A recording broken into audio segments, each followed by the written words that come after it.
Du coup, que je vous raconte un petit peu, comment ça s'est, entre guillemets, «passé» et comment on est venu à parler, parentalité et à prendre ce sujet un peu chez WeMind. En fait, il y a presque 1 an et demi, 2 ans, on a écrit un article parce qu'on avait pas mal de questions sur, toute la partie congé maternité, congé paternité, comment ça se passe, à quoi j'ai le droit et cetera quand je suis indépendant et donc on a écrit un article et très vite ça a été un des articles, qui était le plus lu de notre blog où il y a eu beaucoup de réactions. On avait pas mal de questions qui nous ont vite dépassées parce qu'elles n'étaient pas simplement sur les droits enfin, vraiment strictement auxquels on peut avoir le droit justement auquel on peut bénéficier. Elles ont été sur plein de sujets, sur comment est-ce que tu l'as annoncé à un client, est-ce que tu as trouvé un mode de garde facilement. Enfin, il y a eu voilà plein de choses et on s'est dit mais tiens, c'est fou, il y a quand même il y a un vrai sujet à creuser un peu, il y a des choses à faire là-dessus parce que au final, mis à part le gros PDF de la Sécu et certaines autres, bien sûr, il y a des petites actions isolées là-dessus. La parentalité, quand on est indépendant, c'est un gros point d'interrogation. Et du coup, voilà, donc on a commencé, en fait, moi j'ai commencé le travail il y a 10 mois quasiment maintenant.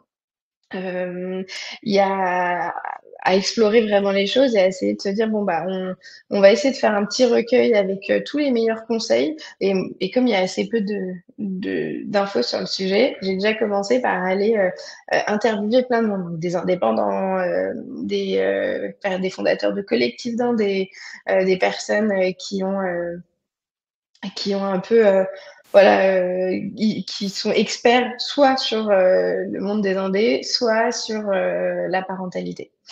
Et du coup, en fait, au fur et à mesure des interviews, des rencontres, tout ça m'a amené à finir, à écrire tout un livre blanc qui va bientôt, sortir. Donc c'est un guide sur, la parentalité des indépendants qu'on a appelé Indépendants.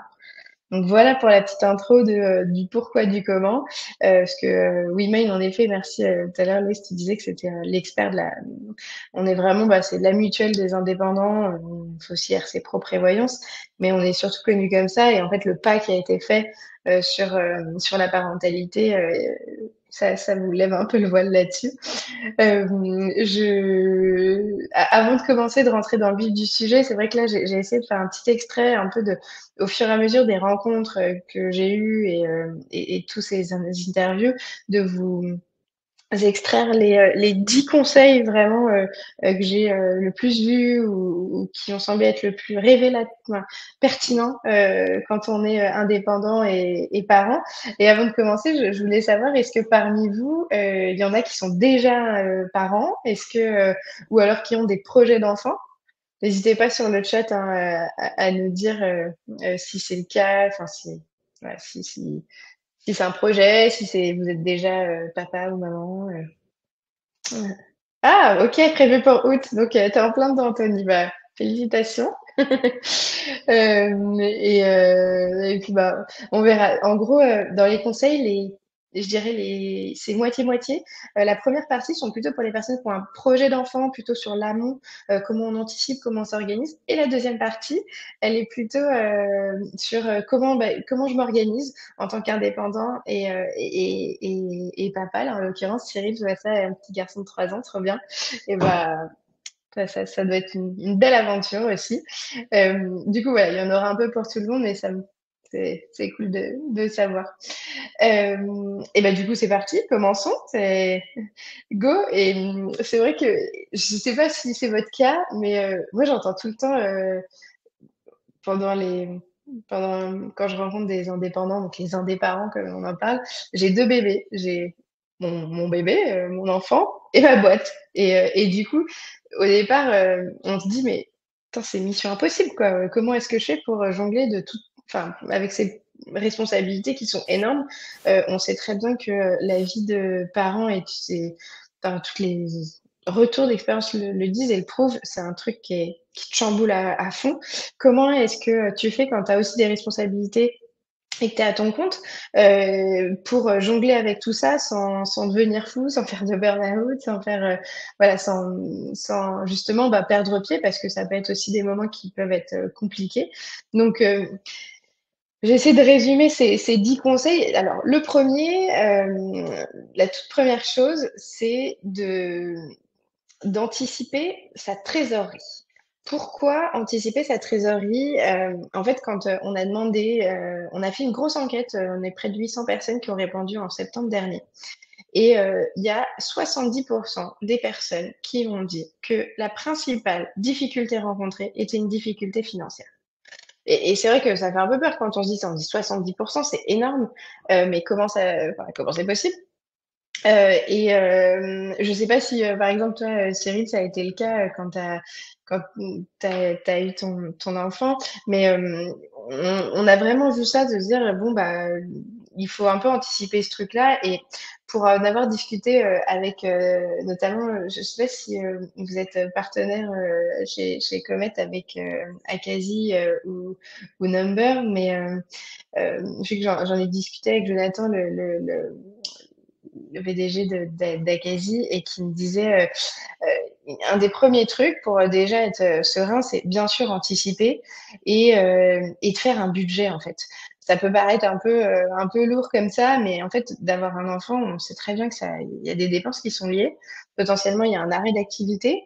Et en même temps, il y a plein de choses qui vont changer. Donc du coup, d'anticiper, alors sans aller peut-être jusqu'au business plan énorme, mais d'avoir au moins un budget de dépenses et de rentrées de ressources.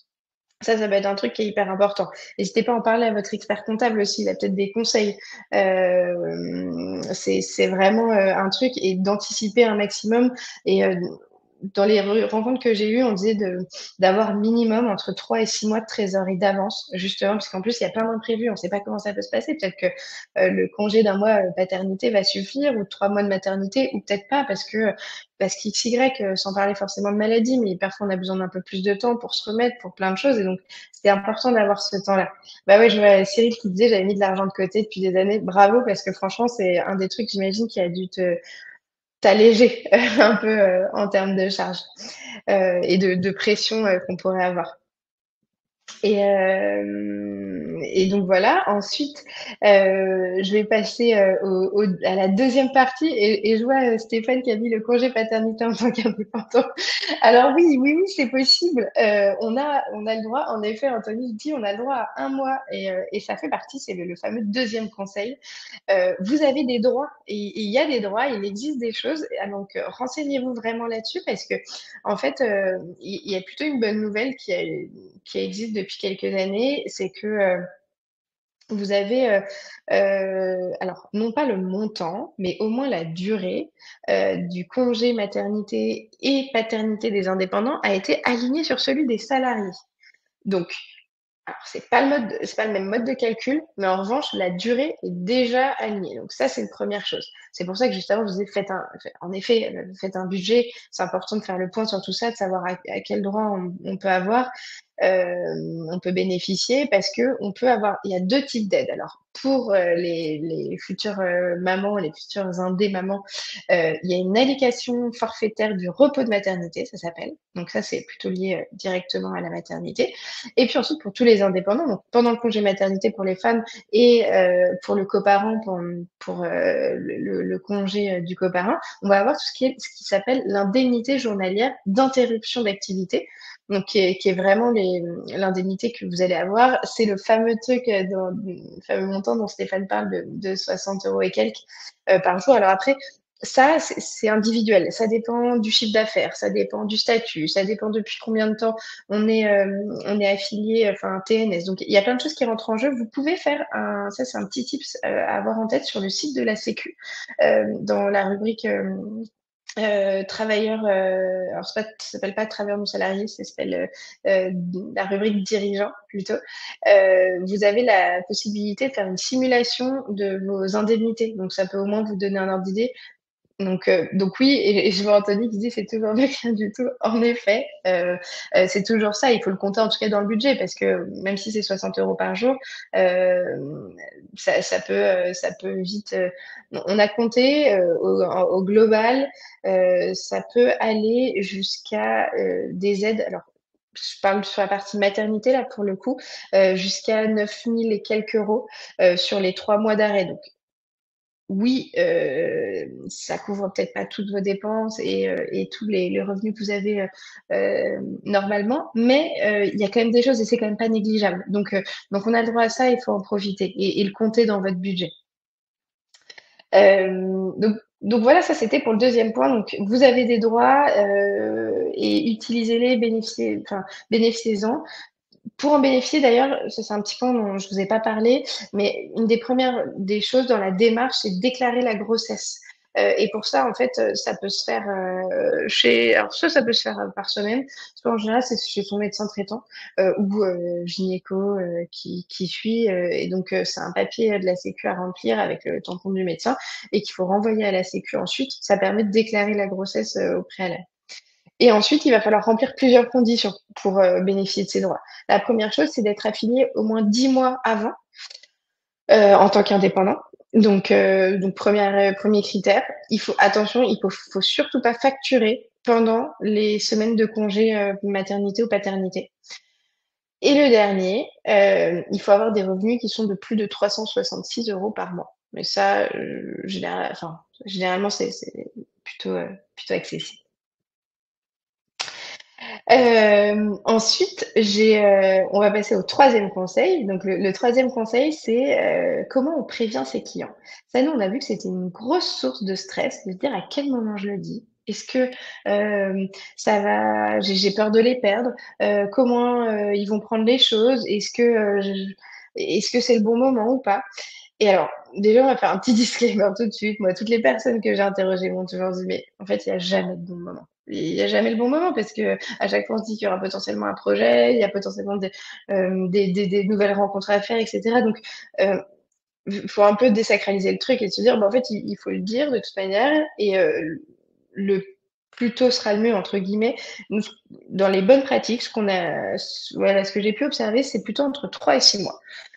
3 mois de grossesse jusqu'à 6 mois. 3 mois parce que bah il y a toujours ce côté on est sûr la maman et le bébé vont bien et du coup c'est quelque chose qui est quand même plus sûr.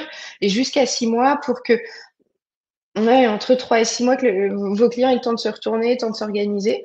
Et puis, et puis, il y a alors des petites choses moi, que je voulais rajouter là-dessus pour prévenir ses clients, c'est que une des super pratiques qu'on a eues, c'est de pas hésiter à s'arrêter. Alors peut-être pour les femmes un mois avant, les hommes peut-être 2 semaines à une semaine avant le terme, parce que ça permet si le bébé arrive un peu plus tôt, si il y a un souci de santé ou quoi, ça permet d'être là et de pas être dans le rush d'un coup et de pas avoir anticipé ça et de prévoir ou en tout cas de commencer à lever le pied un mois avant et de se dire ok bon bah là je vais pas commencer un nouveau projet 2 semaines avant le terme de la grossesse quoi par exemple. Donc ça c'est des choses qui sont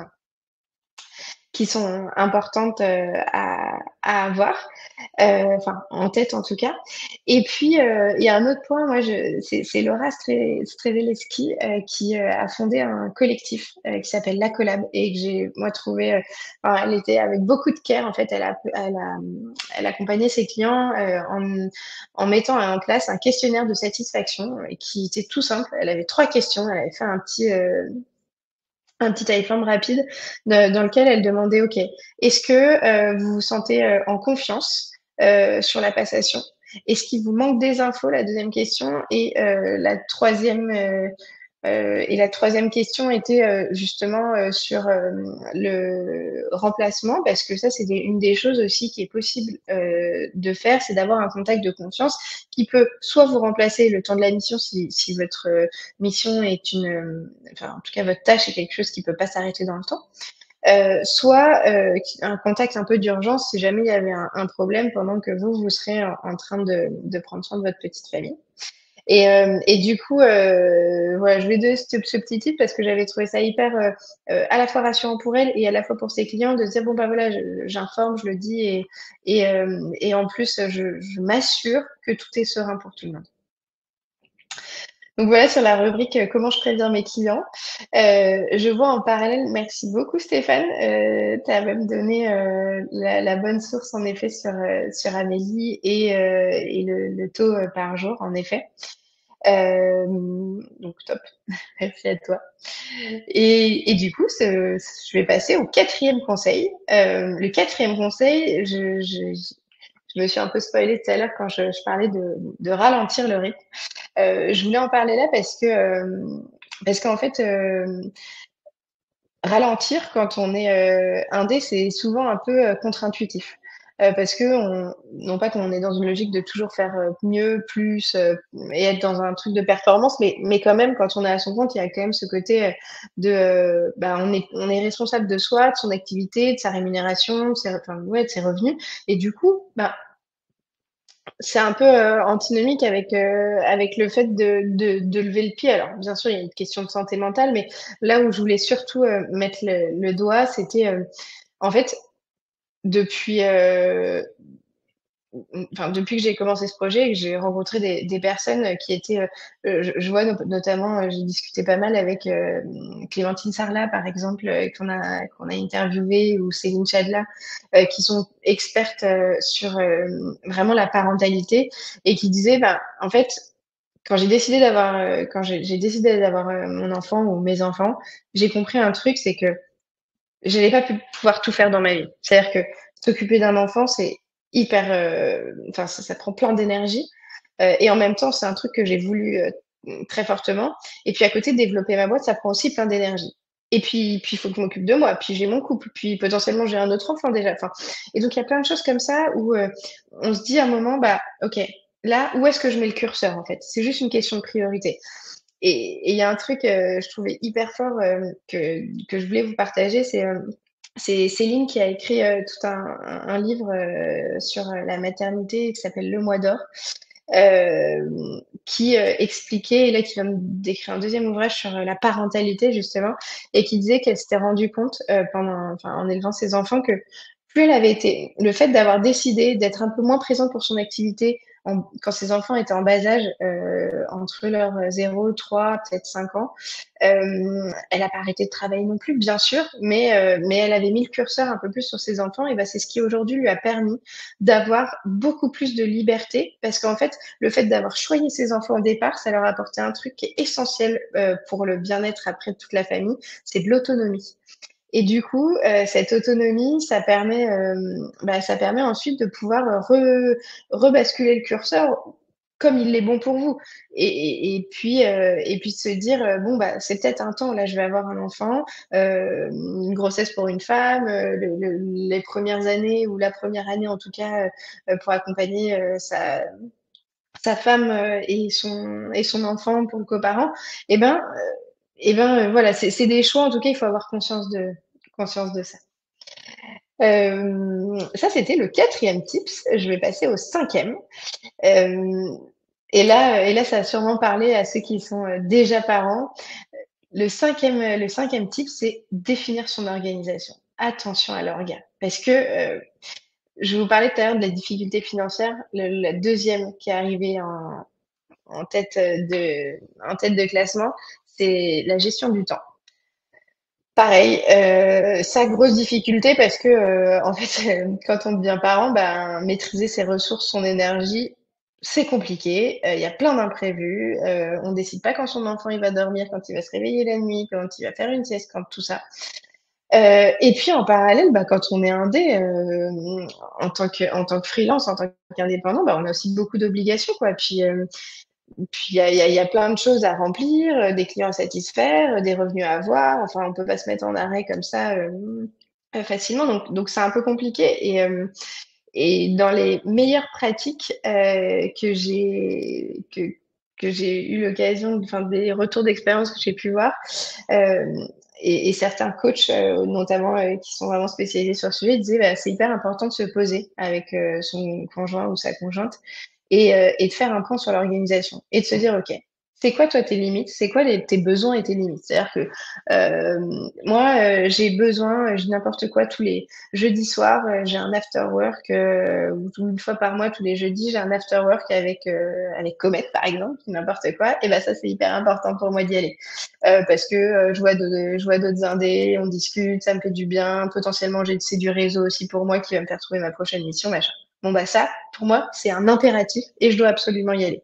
OK, très bien et puis l'autre, bon, bah, écoute, moi, j'ai ma séance de sport, le lundi midi, ça, c'est un truc, c'est obligé pour moi, j'y vais et en fait, comme ça, on définit un petit planning avec ces impératifs. Les choses, où on se dit: «Bah, c'est j'en ai besoin, en fait, ça fait partie de mon équilibre» et ensuite, on va rajouter, bah, toutes les petites duties qui sont liées, à votre enfant donc à quelle heure il faut aller le chercher à la crèche, OK, bah, le un planning, avec, peut-être un menu de la semaine, des courses, des machins et en fait, le fait d'avoir une organisation qui peut paraître peut-être un peu, militaire sur le coup, mais je dis pas qu'il faut tout prévoir à la minute, non. C'est juste d'avoir au moins des blocs et de se répartir la tâche, en fait, pour pas qu'il y en ait un dans le couple qui se sente lésé, et que les choses roulent et qu'on enlève de la charge mentale, en fait. Le fait d'avoir des plannings, d'avoir des routines et ben ça permet d'avoir, plus de fluidité sur le long terme et justement de pouvoir facilement, gérer,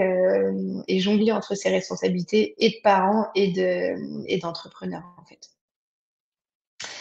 Il y a un autre truc là-dedans dans l'organisation, moi qui m'a pas mal fascinée, dans tout ce travail, c'est que j'ai compris un truc, c'est que le fait d'être, indépendant, c'était, une, liberté assez folle. En fait, ça a octroyé une liberté assez folle et que le jour où je sais pas pour vous comment ça s'est passé, mais, quand le jour où vous vous êtes dit: «Bah, OK, je deviens, je me mets à mon compte», ce besoin de liberté, en tout cas dans ce que j'ai pu voir, a été assez fort aussi et il faut pas l'oublier quand on devient parent.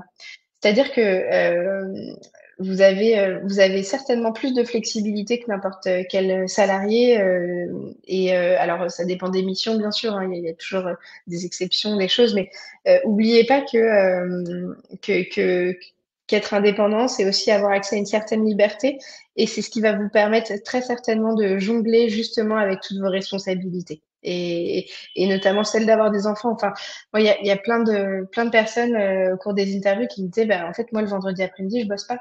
C'est un temps que je m'accorde, pour moi et j'ai 2 heures pour moi dans la semaine avant d'aller chercher, mes enfants à l'école» et parfois, voilà, parfois, je préfère bosser le dimanche matin, ou le samedi après-midi quand ils sont à la sieste, mais je sais que j'ai un temps pour moi, vraiment, tel jour de la semaine, par exemple. Enfin, et de pas en tout cas, ce que je voulais vous dire, c'était vraiment pas hésiter avec cette flexibilité dont vous pouvez jouir et qui est importante, pour garder le cap, justement.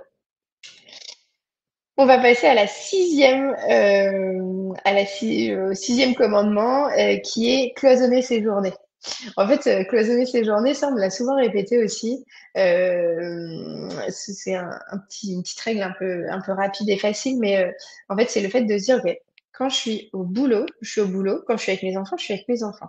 Parce que sinon, ça rend fou. C'est-à-dire que quand on est, avec nos clients, on est dédié à nos clients. On n'est pas, en train de penser si, si mon bébé a, assez de couches, assez de lait, assez dormi, ou comment je vais organiser ça, machin. Non. En fait, on cloisonne, on se dit: «Bon, là, je suis au boulot, je suis au boulot». Et par contre, ça permet surtout un truc, c'est que quand on est avec son enfant, et ben là aussi on cloisonne le boulot, toutes les missions, l'activité pro en tant qu'indé, et ben elle est de ce enfin, elle est plus là.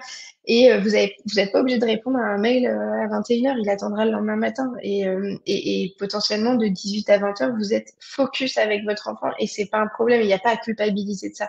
Parce que justement, le fait de pas mettre ses frontières, euh, c'est des raisons et des causes pour lesquelles en tout cas, en discutant avec certains médecins, certains experts même professionnels de santé, disaient que c'est la porte ouverte au baby blues, au burn-out parental, à toutes ces choses-là qui rendent malheureusement cette aventure de vie hyper délicate. Donc voilà, donc on évite les sacrifices, on évite la culpabilité et on range les choses un peu dans des cases et c'est beaucoup plus simple de le vivre au final, comme ça on vit les choses pleinement.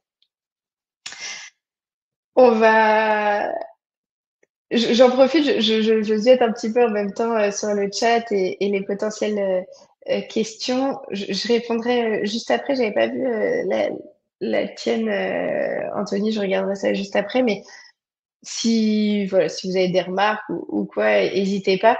Je reviendrai sur Excel parce que c'est un gros sujet qu'on a déjà passé au niveau au niveau des droits, mais je reviens dessus sans problème. Du coup, je passe au septième commandement. Le septième commandement, c'est l'entourage, c'est précieux. Pourquoi c'est précieux? Parce que en fait, votre entourage, que ce soit au sein de la plateforme sur laquelle vous êtes, voilà, sur le Slack de Comet, sur un potentiel collectif, sur des potes qui font le même métier que vous, et surtout enfin, qui sont aussi qui sont freelance.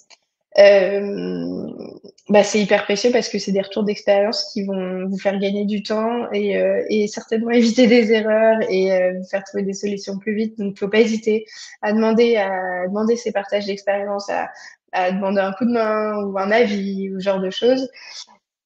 Et la deuxième partie sur l'entourage qui est primordiale aussi, c'est les proches, c'est la famille, c'est des amis, c'est vraiment votre entourage et votre premier cercle euh, qui peut être une vraie aide. Ça, c'est un truc que je détaille pas mal aussi dans le guide, c'est que faut pas hésiter. Vous savez, c'est un petit proverbe africain qui est hyper connu qui dit qu'il faut tout un village pour élever un enfant. Et c'est vrai parce que c'est une sacrée aventure d'élever un enfant. Tout comme c'est une sacrée aventure de faire grandir votre activité pro. Et en fait, de lier les deux, ça demande encore plus d'entourage, de réseau d'aide. Du coup, faut pas hésiter. Donc, c'est pas parce que vous allez devenir parent qu'il faut fermer toutes vos écoutilles et au contraire, vous avez la richesse de pouvoir déjà, bien sûr, profiter de vos proches, mais en plus, profiter de réseaux d'indés, que ça soit, je vous disais, bah, à travers Comet ou des collègues qui font des missions avec vous. Donc, n'hésitez pas, parce qu'en fait, souvent, les gens passent par les mêmes expériences et les mêmes galères et peuvent être très... Ouais, leurs conseils peuvent être vous faire gagner pas mal d'énergie. On va passer, il en reste trois conseils. Le huitième, il me paraissait important à rappeler parce que, en fait, c'est choyer son couple, le huitième conseil. Pourquoi choyer son couple? Parce qu'en fait, dans le questionnaire, enfin, toute l'enquête qu'on a fait il y a 8 mois, euh, 36% des personnes interrogées nous ont dit qu'ils sont passés par une crise dans le couple. Alors, jusqu'ici, rien d'anormal. Un baby clash, ça arrive à deux couples sur trois, donc c'est normal. Et c'est que, enfin, c'est tellement ça chamboule tellement de choses quand on a un enfant que, ah oui, forcément, on peut y laisser quelques plumes, mais en même temps, ça renforce énormément et ça construit énormément. Ça veut pas dire qu'on se sépare à la clé. En revanche, je voulais vous faire part de ça parce que quand quand on est indépendant, eh ben, c'est là où on se disait tout à l'heure, hein, j'ai deux bébés, ma boîte, mon enfant, et il faut pas oublier qu'il y a un partenaire dans l'équation et que c'est aussi le fondement, bah, ça fait partie de votre vie et tous, je dirais, cette équipe que vous êtes en train de construire. Et j'avais un petit tip là-dessus de Nicolas Renaud, que tu connais d'ailleurs, Louis, qui a, qui a participé à ce projet et qui me disait, tu vois, moi avec ma femme, on fait on a mis ça en place assez, enfin, quand leur enfant était assez jeune, leur bébé était, enfin, à quelques mois, ils appelaient ça les jeudis Free Kids. Et donc, en fait, tous les jeudis, elle me dit, on met un point d'honneur, tous les jeudis soirs, on n'est pas avec nos enfants. On n'est que tous les deux, on se retrouve tous les deux. Et même si c'est pour aller bouffer un japonais juste en bas de la maison, en bas de l'immeuble, et qu'on sort 1 heure, mais on s'est mis cette règle et en fait c'est hyper précieux parce que on parle d'autres choses, de nos projets, de choses à deux et là on sort un peu de notre rôle de parent et c'est comme ça que on garde toute notre complicité. Je peux même parler de sujets de boulot si j'ai envie ou pas. Enfin voilà, on fait voilà, le jeudi Free Kids et je trouvais ça hyper enfin plutôt chouette à mettre en place et assez inspirant pour ceux qui voudraient. On passe à l'avant-dernier conseil. L'avant-dernier conseil, c'est, je vous parlais justement de crise de couple, de potentiellement de burn-out parental ou en tout cas de baby blues.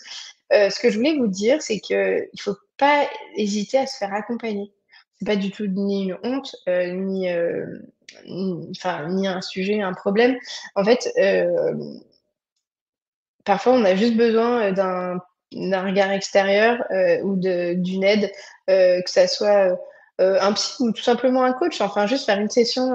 J'ai rencontré pas mal de coachs spécialisés pour les parents entrepreneurs, par exemple, qui disent bah, des fois, en fait, il suffit juste de débloquer un petit truc où on galère sur un sujet d'organisation ou un sujet de couple ou un sujet de performance entre eux, enfin, ouais, je dirais d'efficacité entre sa vie de parent et d'entrepreneur. Et parfois, il suffit juste de débloquer un petit truc et ça aide. Donc ça, n'hésitez pas, ça fait aussi partie d'accompagnement et de l'entourage, mais n'hésitez pas à demander un coup de main, quoi. Enfin, faut pas avoir honte de ça. Tout le monde a besoin parfois d'un coup de pouce et ça permet de gagner tellement de temps et tellement d'énergie que faut pas hésiter. Euh, je vais passer. J'avais pas vu Cyril, ton petit message qui disait j'essaie toujours d'être en avance sur mon sommeil plutôt que d'avoir du retard. Mais grave, le sommeil, c'est un truc tellement clé. Mais ben, oui, clairement. D'ailleurs, ça me fait penser à. J'ai lu dans le cadre de ce projet un bouquin d'Anna Leroy qui est sage-femme et qui fait une émission un peu connue sur la parentalité, sur les maternelles, qui s'appelle Les Maternelles.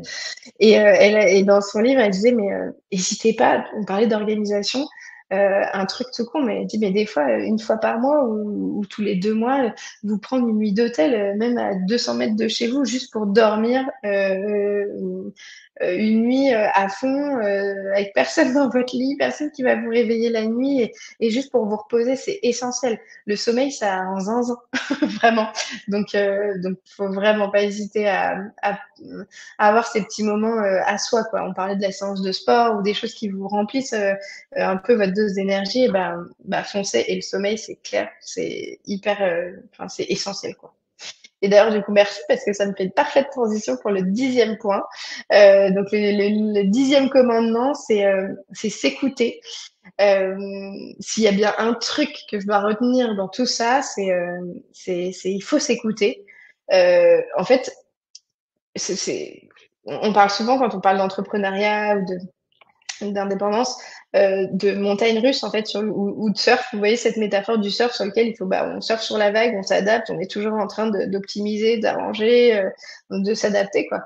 Et bah c'est pareil quand on rajoute encore une autre variable, je dirais, dans ce quotidien, et ben, il faut s'adapter. Et pour ça, c'est hyper important de s'écouter et de se dire, OK, de quoi j'ai besoin en ce moment-là? De qu'est-ce qui est important pour moi? Qu'est-ce qui est important pour moi dans mon job? Qu'est-ce qui est important pour moi dans ma vie perso? Qu'est-ce qui a la priorité peut-être aussi dans les deux, là tout de suite, peut-être pour les prochaines semaines qui arrivent? Et ça ne veut pas dire que ça va rester comme ça pendant des mois, hein. C'est peut-être juste un temps temporaire. Est-ce que j'ai besoin de dormir, en effet, et de se dire, d'avoir ce petit recul et de se faire ces petits un peu de check réguliers de, ok, est-ce que je me sens bien? De quoi j'aurais besoin là pour me sentir bien et comment je peux le mettre en place rapidement? Et en fait, finalement, de s'écouter, ça permet d'adapter un peu son quotidien pour se sentir au mieux, quoi. Et ça, c'est primordial. Voilà, voilà, je crois que j'en ai fini. J'espère que ça vous devra donner quelques éclairages. Merci beaucoup Magali. Non, pour le coup, moi je ne suis pas encore ni entrepreneur, ni freelance, ni parent, mais j'ai trouvé ça super intéressant. Donc j'imagine que ceux qui sont vraiment dans ce cas-là ont bien apprécié. Du coup, tu me disais qu'il y a un guide qui va sortir. Ouais, tout à fait. En fait, le guide sort le 6 juin, donc bientôt, dans un gros mois, quoi. Et il y a plein de choses après. On sort un premier guide. On a prévu de faire un documentaire dans quelques mois aussi qu'on a commencé à tourner. Il y aura plein d'actu sur le sujet. Donc, n'hésitez pas si vous avez des questions. voilà, là-dessus, je reste dispo. Je crois qu'on s'est dit avec lui qu'on allait vous partager quelques liens pour suivre les actualités. Euh, je serais, je serais ravie. Et Mm. merci, je vois que tu as partagé ça, c'est top. Je suis sur le Slack de Comet, Magali Frémont, comme a écrit Louise dans le chat. N'hésitez pas si vous avez des questions. Pareil, si vous voulez que je vous enregistre pour récupérer le guide, dès qu'il sera dispo, que vous puissiez le recevoir automatiquement, n'hésitez pas à me laisser votre adresse mail. Voilà, globalement, je mets souvent toutes les infos sur LinkedIn. Et si quand même, j'avais quand même une question auprès d'Anthony qui avait répondu, enfin qui avait posé la question, mais je On crois va qu'on l'afficher, on va on en a l'afficher à parlé. l'écran. Ah bah super. Voilà. Je n'ai pas de revenus par mois, mais des factures plus grosses ponctuelles, tous les 2, 3 mois environ. Est-ce que ça marche quand même du coup? Oui, ça marche carrément. Alors après, je sais pas quel est ton statut d'entreprise, mais oui, oui, en fait, on prend un revenu annuel, donc pas de souci, ça fonctionne. Et si Anthony, tu as des questions, n'hésite pas soit à m'écrire sur le Slack de Comet, soit à m'envoyer un petit message sur LinkedIn, et on peut même s'appeler, enfin, si tu as besoin, 5-10 minutes sur des questions de parentalité. Je commence, alors je suis pas la plus calée, mais je commence à avoir quelques petites idées sur le sujet, ou en tout cas, je pourrais t'envoyer vers la bonne personne qui pourrait répondre à ta question si jamais il y avait besoin. Oui, et Voilà. du coup, ouais, avec notre partenariat avec WeMind, vous avez un petit cadeau de bienvenue justement pour les gens qui rejoignaient WeMind. Donc, je vous ai mis le lien avec toutes les informations, donc que ce soit pour la mutuelle, la prévoyance, mais voilà, du coup aussi pour les conseils sur la parentalité. Et donc, n'hésitez pas à suivre justement Magali sur les réseaux sociaux, sur LinkedIn ou sur le Slack pour être au courant, même si nous aussi on va relayer les informations une fois que le guide va sortir. On a encore le temps de, si vous avez encore des questions. Alors là, j'ai du coup, j'ai la question. Dans le chat, je regarde. Et il y a une prime de naissance chez Oui, Woman. tout à fait. En effet. Oui, oui. Ouais, on a sorti, enfin, dans nos contrats, évidemment, on fait toujours attention à ces sujets de parentalité. Là, récemment, on a ajouté dans tous les contrats de prévoyance des primes de naissance aussi, pas seulement pour la partie mutuelle. Alors, ça dépend des formules que vous avez, hein, bien sûr. Mais on a aussi ajouté dans la couverture mutuelle, dans toute la partie médecine douce, tout ce qui va être autour de la maternité, des conseillers en lactation, des soins sage-femme qui sont pas pris en charge normalement, qui sont pris en charge. Donc c'est vrai qu'on a renforcé aussi toute cette partie-là et bah, pour nous ça nous paraît essentiel bien sûr et c'est souvent une vraie aide pour les futures mamans. Merci beaucoup. Du coup, je te propose qu'on mette qu'on partage justement le petit résumé sur les 10 commandements. Ah Moi, je bah voulais ouais, revenir sur deux en particulier. Du coup, c'était le prévenir ses clients et aussi le septième sur l'entourage, c'est précieux. Parce que du ouais. coup, on a plusieurs exemples. Là, du coup, c'est pas en rapport par rapport à la parentalité, mais il est arrivé une fois un freelance qui a dû rentrer au Maroc parce que son grand-père était malade. Mhm.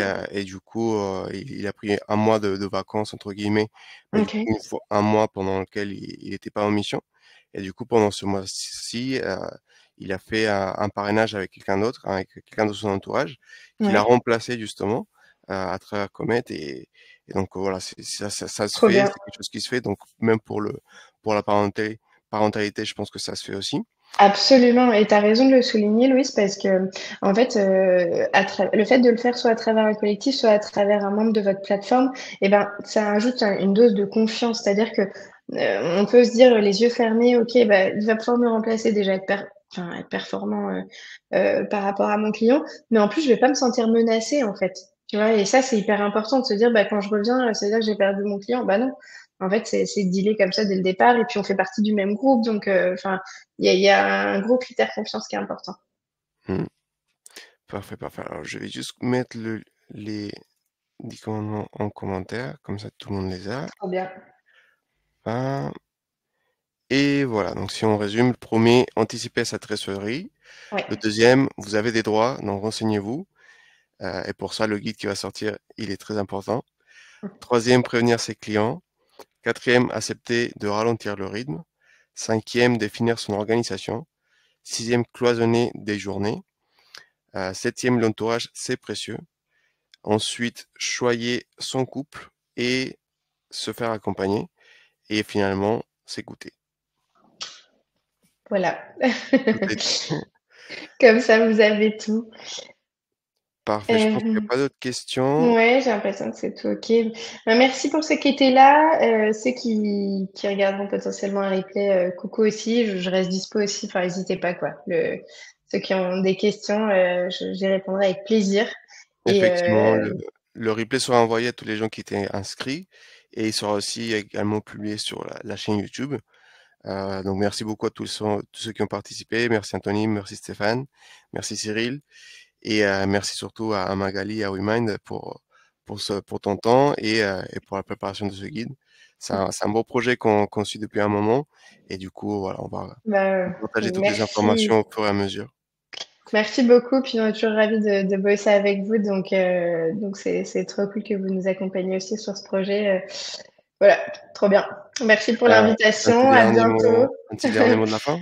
Ouais, et bah, prenez soin de vous, hein, c'est tout ce qui compte. Très important. Merci beaucoup Magali, merci à tous. Avec plaisir, à bientôt. À très vite pour le prochain webinaire.